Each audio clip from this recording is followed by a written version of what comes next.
Agora, meu amigo, o tempo é bom, é animador, tudo depende de como encaramos as coisas. Agora é bom, mas aqueles 86 dias não era tão bom. Cuidado com o tempo, cuidado com o tempo. O tempo é uma dádiva de Deus, mas poucos sabem usá-los, poucos homens sabem usá-los. A Bíblia nos diz que nós devemos ter cuidado com o tempo, e ela diz: devemos remir o tempo e aproveitar todas as oportunidades. Meu amigo, minha amiga, vocês aproveitaram a oportunidade. Alguns anos atrás, de uma festa como essa, estavam vocês um pouquinho distantes, né? O coraçãozinho já namorando, aproveitaram as oportunidades e fizeram uma coisa coerente com o que vocês creem, casando no Senhor. O velho tempo pode tornar a vitalidade da juventude em poucas forças. A Bíblia diz que quando o tempo rouba nossas forças, nós ficamos sem sustentar nosso próprio peso com as nossas próprias pernas. E o tempo tem uma amiga. Esta amiga anda com o tempo, chamada de gravidade. Com o tempo, tudo fica no chão. Tudo vai para o chão, meu filho. Tudo envelhece. Mas tudo depende de como nós vemos.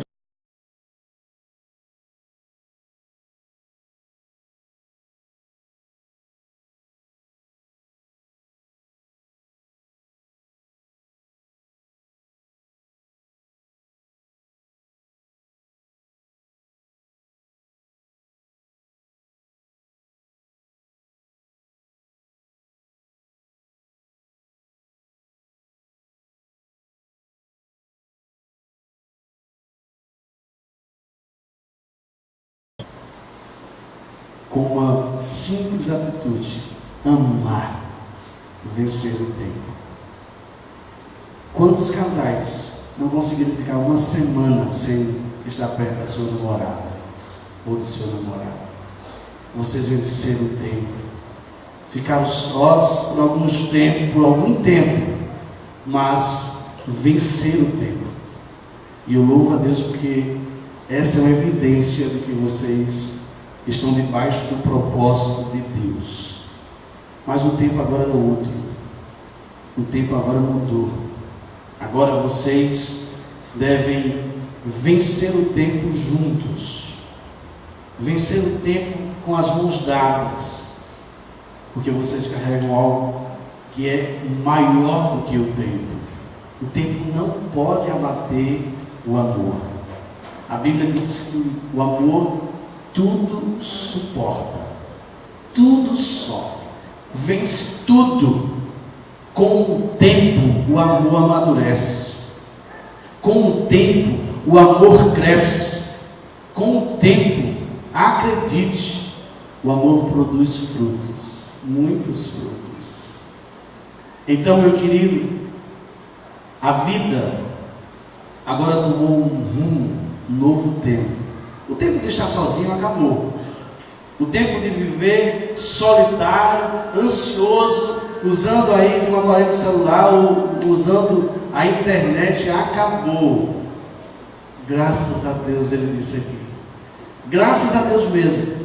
Vocês agora estão atrelados um ao outro com um novo tempo. Um tempo maravilhoso. Mas vocês não podem se deixar vencer pelo tempo. O tempo tem roubado muitos casamentos. O tempo tem magoado muitas pessoas. Ou melhor, o mau uso do tempo tem destruído muitos casamentos, muitas famílias, muitos casais que passaram por exatamente pelo que vocês estão passando. E eu queria dar alguns conselhos de como vencer esse tempo. Eu estou vencendo há 12 anos.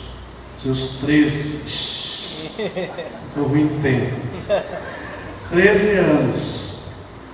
Fizemos o mês passado. E o desafio é que vocês possam vencer o tempo com leveza, com alegria, com entusiasmo.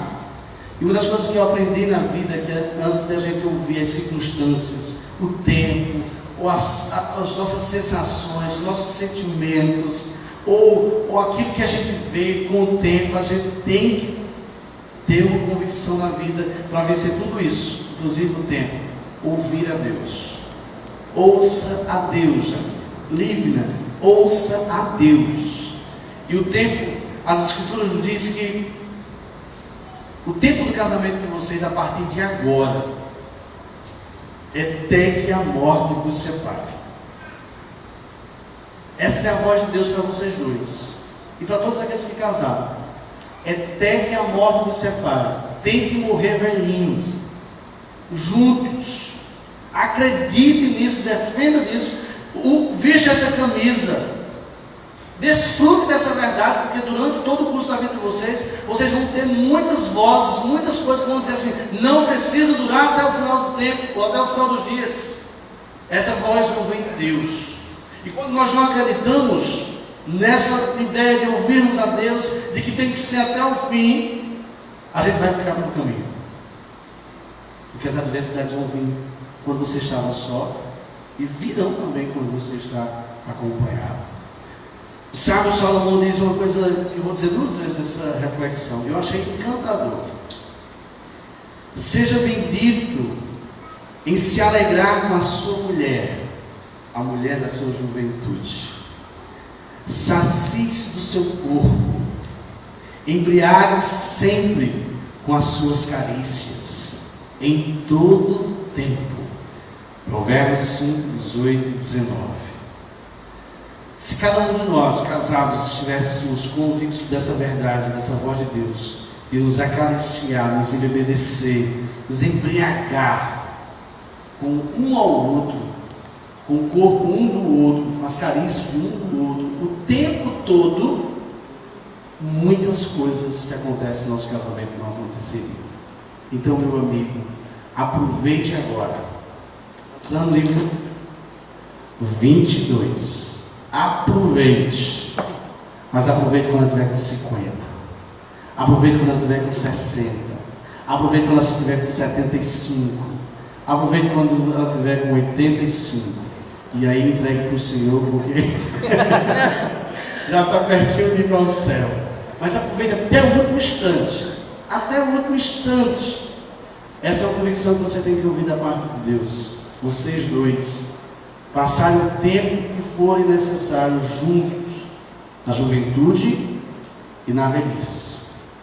Há uma tendência muito grande, eu tenho visto isso em muitos casais, que quando chega a 50, 60, eles abandonam a mulher da sua juventude. Não faça isso. Fique com essa mulher.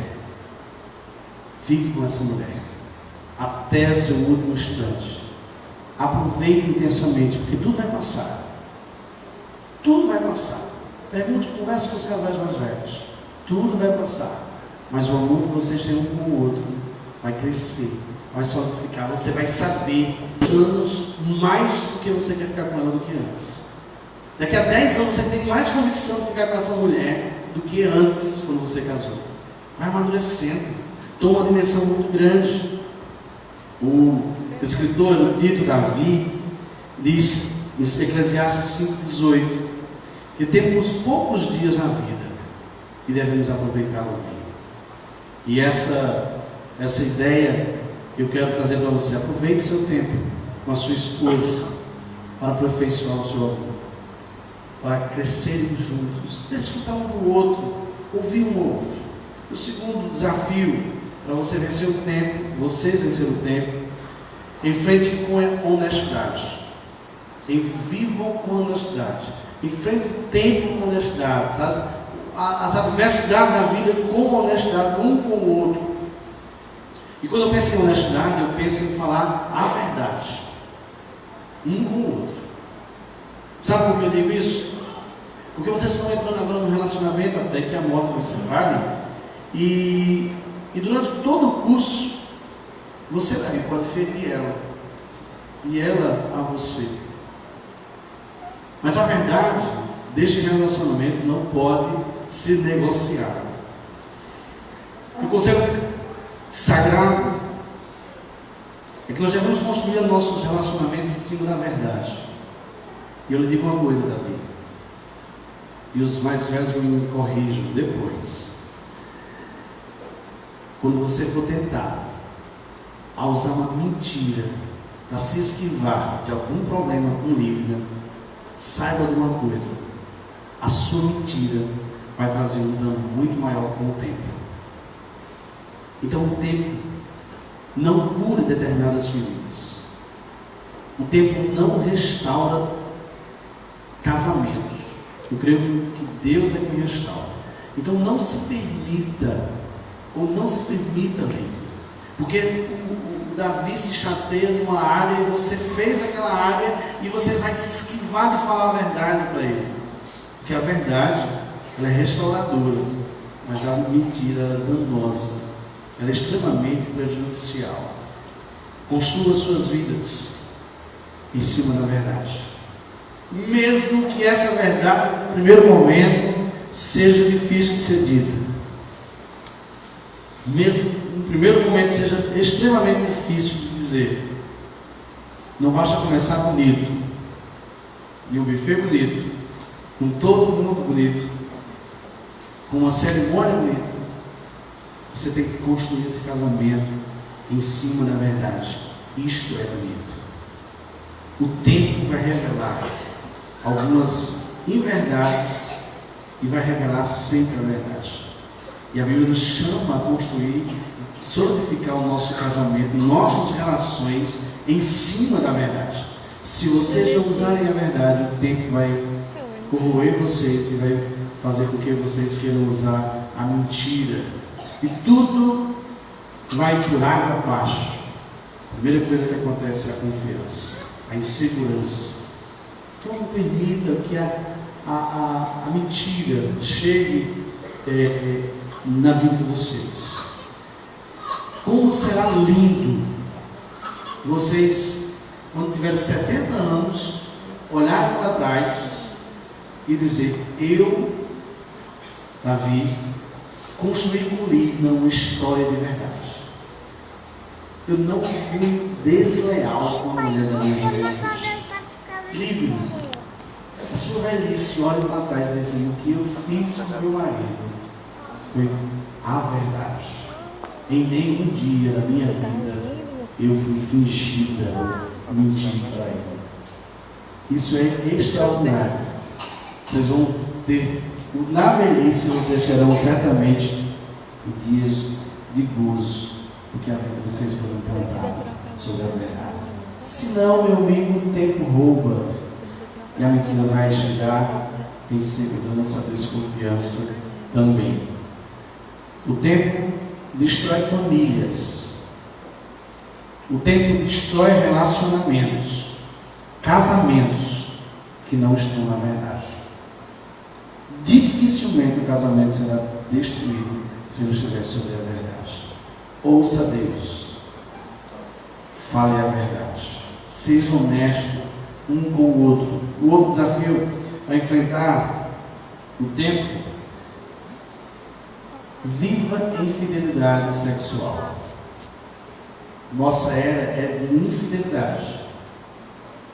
As crianças crescem no aspecto de infidelidade. E poucas coisas destroem tanto o casamento como a infidelidade sexual. Cuidado. Cuidado. A abstinência não é comum. E só pode ser comum em comum acordo. Aí eu queria dizer Graciliano, um monge católico italiano, ele viveu no século XI, e ele diz algo bem interessante. Ele pregava na sua catedral e ele dizia o seguinte: que quando o casal ia ter suas relações sexuais, que entrava no seu quarto, o Espírito Santo saía do quarto do casal e ficava só eles dois quando estavam na prática sexual. E ele ensinava que a abstinência sexual dentro do casamento era algo necessário e saudável para o relacionamento. E ele buscava construir aí muitos adeptos a esse ensinamento, essa filosofia. A abstinência deveria ser, segundo ele, em todos os feriados católicos. Imagine, dia 12 de agosto, nada, né? Dia 2 de novembro, nada. Todo feriado católico, você estava obrigatoriamente passado pela abstinência sexual. Detalhe, como se não bastasse os dias de abstinência nos dias de feriado católicos, ele disse que certos dias da semana, dias úteis, a gente rala lá trabalhando, também tinha que ter abstinência sexual.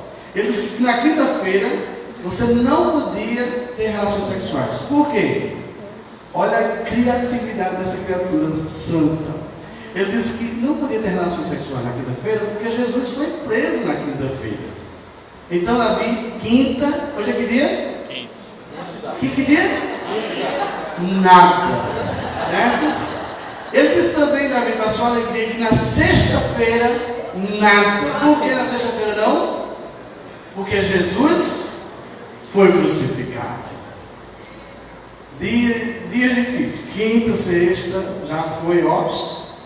Não podia ser na sexta-feira, porque tradicionalmente, ou melhor, sábado, não podia ser, porque tradicionalmente é um dia separado para a devoção a Maria.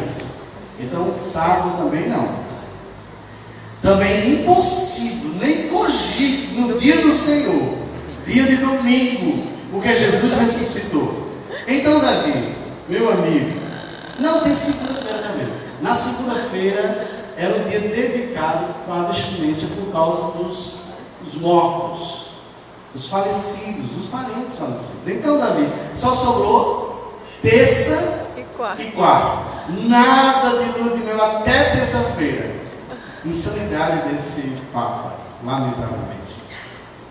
Insanidade, porque isso não é uma referência bíblica, não tem ensinamento bíblico. A abstinência é algo que deve acontecer, pode acontecer como um acordo para uma das partes se dedicar a algum serviço, alguma obra ao Senhor.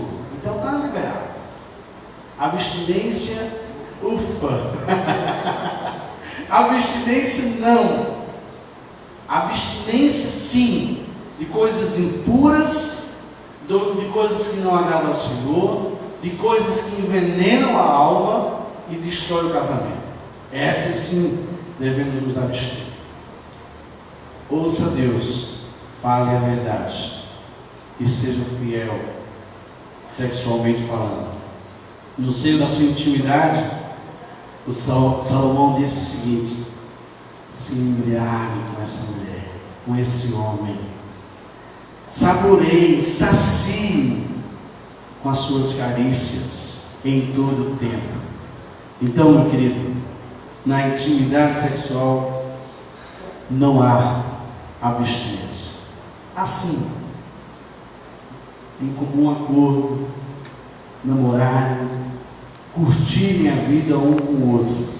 A fidelidade conjugal, queridos, não se negocia. Não se negocia. Quer ver ser destruído seu casamento? Seja fiel. Vai por água abaixo. Seja fiel à sua esposa, ao seu marido, ambos jovens, desfrutem um ao outro até o fim. Por fim, um outro desafio para enfrentarmos o tempo, não os 586, mas agora a vida inteira, é que tem uma vida altruísta. Irmãos, tem um ministério, a gente consegue circular em muitas famílias. Não somente no Ministério de Fortaleza, mas no Ministério de Pernambuco, na Bahia. A gente consegue desfrutar